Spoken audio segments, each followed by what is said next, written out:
I now give the floor to the distinguished representative of Algeria. Excellency, you have the floor, please. Merci, Madame la Présidente. Permettez-moi tout d'abord de vous exprimer mon appréciation pour la conduite exemplaire des travaux de ce comité.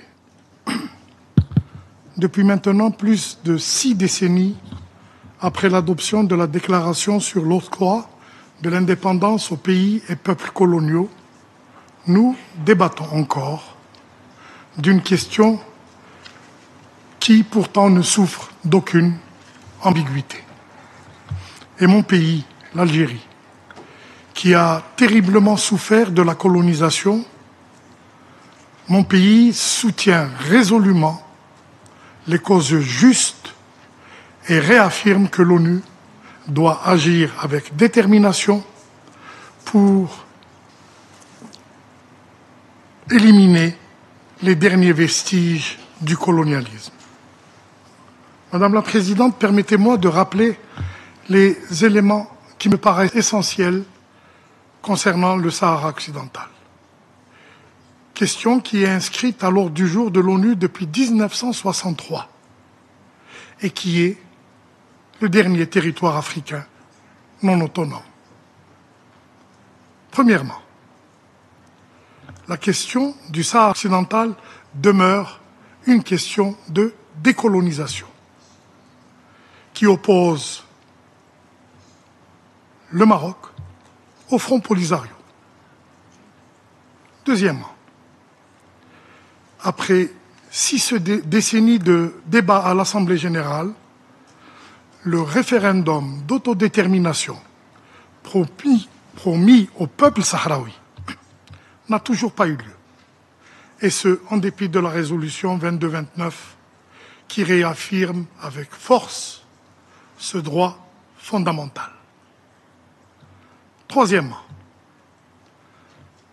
la mission des Nations Unies pour l'organisation du référendum au Sahara occidental, qui a été établie il y a près de 4 décennies par le Conseil de sécurité, peine encore à accomplir son mandat, c'est-à-dire organiser le référendum. Et pourtant, les éléments du droit international sont clairs.